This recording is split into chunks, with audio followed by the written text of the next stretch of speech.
विधानसभा अध्यक्षांचा उद्धव ठाकरेंना दणका। एकनाथ शिंदेंची खरी शिवसेना तर शिंदेंसह ठाकरे गटाचे सर्व आमदार पात्र।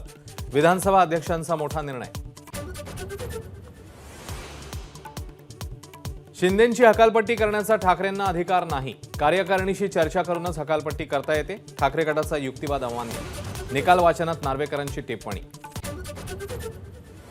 शिंदे गट आणि ठाकरे गटाच्या आमदार अपात्र करण्याच्या याचिका फेटाळल्या। दोन्ही गटाचे आमदार पात्र असल्याचा विधानसभा अध्यक्षांचा निर्णय। आजच्या निकालाने घराणेशाही मोडीत निघाली। पक्ष कोणाची खासगी मालमत्ता नाही। मुख्यमंत्री शिंदेंची एबीपी माझाला एक्सक्लुझिव्ह प्रतिक्रिया। शिंदेंची शिवसेना होऊच शकत नाही। शिंदे आणि शिवसेना हे नातच तुटलं होतं। उद्धव ठाकरेंची टीका। हा निकाल अंतिम नाही, सुप्रीम कोर्टात जाणार। उद्धव ठाकरे यांची टीका। आजचा निकाल न्यायालयीन नव्हे तर राजकीय निवाडा। शरद पवारांची टीका। नार्वेकर यांनी सुप्रीम कोर्टाची गाईडलाईन बदलल्याची ही टीका।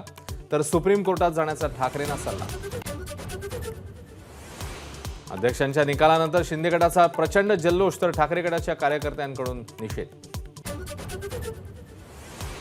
विधानसभा अध्यक्षांनी दिलेला निर्णय निर्लज्जपणाचा कळस। आदित्य ठाकरेंचा हल्लाबोल। प्रतिक्रिया देताना आदित्य ठाकरे यांचे डोळे पाणावले। कायदेशीर लढाई लढण्याचाही निर्धार। आजचा निकाल हे षडयंत्र। भारताच्या इतिहासातला काळा दिवस। खासदार राऊतांची टीका। कोण एकनाथ शिंदे आणि कोण गोगावले, त्यांची अवकात काय? खासदार राऊतांचा हल्लाबोल। राज्यामध्ये 13,927 न्यायिक अधिकाऱ्यांच्या पदभरतीला मंत्रिमंडळाची मंजुरी। जवळपास 6,000 न्यायिक अधिकारी कंत्राटी पद्धतीने भरणार। भाजपचे ज्येष्ठ नेते लालकृष्ण अडवाणी राम मंदिराच्या लोकार्पण सोहळ्याला उपस्थित राहणार। विश्व हिंदू परिषदेची माहिती।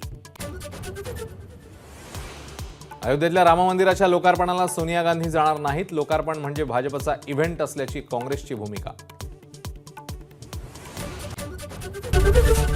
एबीपी माझा, उघडा डोळे बघा नीट।